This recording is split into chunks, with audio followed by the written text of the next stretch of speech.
Salam Aleikum. Welcome back to another video. It's been a bit of a wait between the last video and this video, but that's how it works sometimes. You kind of get busy in life. Yeah, just getting ready for my graduation. It's going to be in 13, maybe 15 days. Really happy. I'm graduating from Waterloo University. My degree is political science. It's an undergrad. Obviously, job market is a bit, not in the greatest position right now, but I'll be having my master's to kind of give me some more time to hopefully find something. But I'm keeping my hopes up. Like nothing's gonna get me down. But yeah, today's video is gonna be talking about why I don't smoke or vape anymore. So I would probably say, when I say smoke, I mean smoking marijuana. The first time I ever smoked marijuana was, I want to say 2019, 2020. Um, and it just kind of hooked me, man, like instantly. It was just, yeah, this is like what I want to do. It just kind of gets you into that headspace of like, yeah, I'm just chilling out, I'm just vibing. And then coupled with if I listened to music or if I played video games, it was just like another experience where it was just, you're so relaxed and you're really in tune with the game. Like I played FIFA a lot, and anytime I would smoke, I'd feel like I was really connected with the way the game was operating or whatever, right?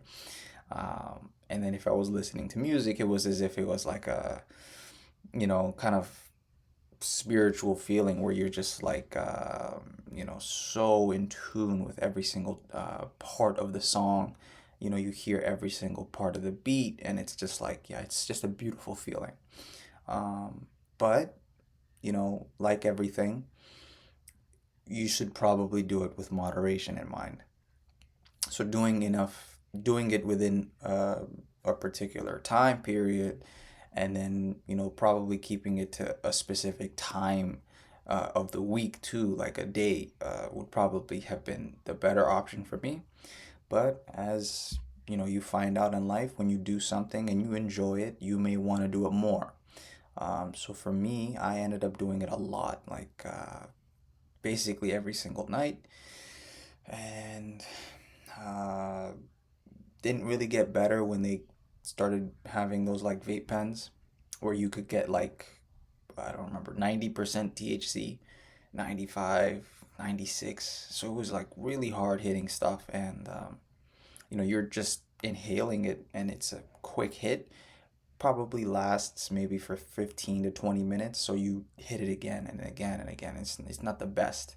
Um, but yeah, I didn't have a great experience one night in particular, and just had a feeling where, yeah, I think that this is not for me. And I've always kind of had this feeling because I kind of had that experience of when I got high. It was as if it was like kind of a frightening experience, if that makes sense. Like I would always be feeling like there was something wrong or something was gonna happen, or I was gonna go through something, I don't know what, physically, and it was all in my head, really. I mean, now that I've been off of it for a prolonged amount of time, I can kind of look back and look at it from a more clear vantage point. And yeah, I was just kind of just, there's no other word, I was tweaking because I was really like taking some hard hitting, like 90%, 95. And yeah, I guess my tolerance level was not the highest either. Like I'd get high off of this stuff. So not the best. And yeah, I just kind of decided, I think this is not for me. I had a situation that occurred which kind of sparked it technically. But I've always felt like, yeah, this is not for me. And I, yeah, I tried to get off of it, and I got back into it, and then I got off of it, got back. It was just like a really weird time with this substance. And as well, I could go into, maybe this substance is also engineered to create more of a problem for you, right? So, that's definitely an interesting part that I actually ended up learning. And then vaping is a whole different thing. Like that one, I ended up starting because I had a friend when I was working at Home Depot. They were vaping, and I just asked him, like, can I hit it? And then he said, listen, if you hit this, you know you're gonna get hooked. And I was like, "Oh, I don't think so. I think I'll be strong enough to not get hooked." But as he was correct, I did get hooked, like instantly. It was as if it was something I didn't, right, like you didn't have it before. So when you have it now, it's just like I need it again and again. And then when I started to learn that you could get different flavors, because the one he was hitting was like I think a guava. Yeah, like a guava. And I think they also changed the the amount of, I don't remember what the term is, but it's like the nicotine level. It was like 50. They would drop it down to 20. I think they legally had to change that, or they decided to change it. I'm not sure.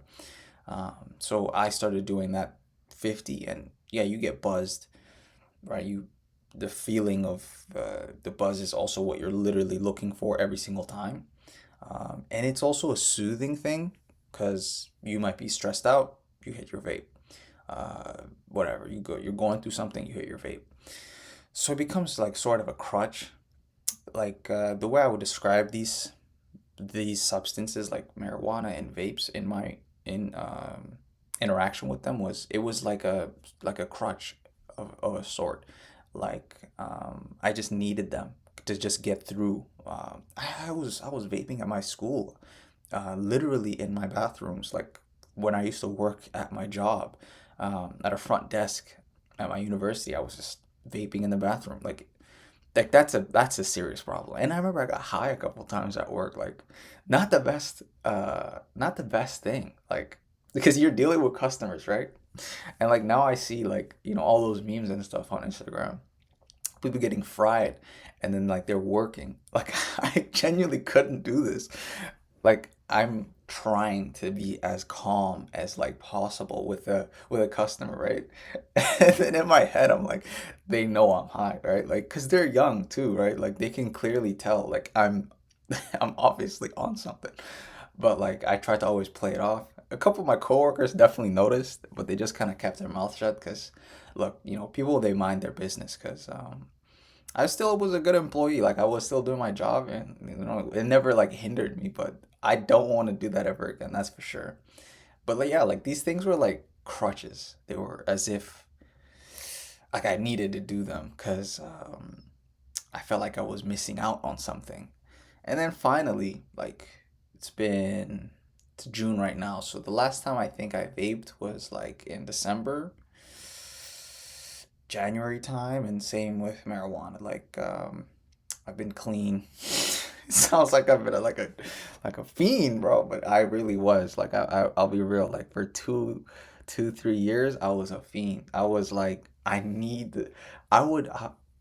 I think if I were to go through my bank statements, like that would be like a shocking experience. Like to view how much I have spent on marijuana and vapes. It's like, I could have put this into an investment, for instance. Like I really could have put this money elsewhere.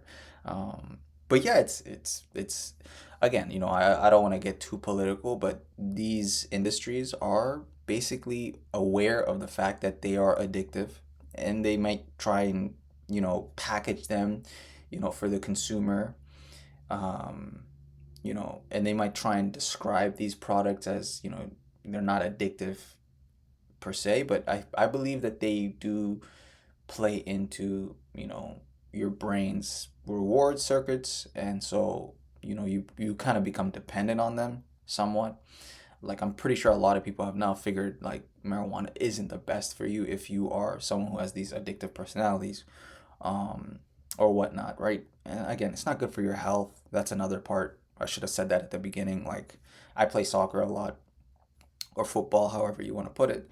And yeah, my lungs were cooked. Like I couldn't run, and anytime I would run, I would feel tired. But now I can play a 90-minute game, no problem, because like my lungs have healed, right? I never want to smoke again. Like that's basically, if you get anything from this, I'm not smoking, I'm not vaping ever again. I'm not doing no hookah, shisha, none of that stuff, bro. I'm all good. Thank goodness, bro. Like I've gone through that, and I'm kind of glad to be on the other side now. So if I could give anyone advice on like if you have problems, just kind of assess whether or not it's something that you can go without, right? Like that's the number one thing. Like, can you really like go without this, or is it to that level that you need it? Like you really need to hit the vape pen, or you need to hit, you need to get your THC hit, whatever it is. You kind of have to assess whether or not is it really like for you, because this is true. Not everyone should be smoking. Not everyone should be vaping. Some people, they can control themselves. Like that was what I was saying at the beginning. They have THC breaks. They have, they do things in moderation where they don't overdo it, and they can do it, and they are functional. Um, but yeah, I would just say if you have that type of, I don't want to, I'll say weaker, but when I say weaker, it's just you might not have the same sort of strength or discipline to not do something that someone else has clearly gotten, used to understanding themselves.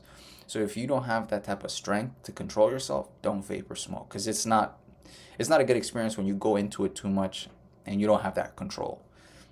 But yeah, thank you for watching another video. I hope y'all take care. Bye.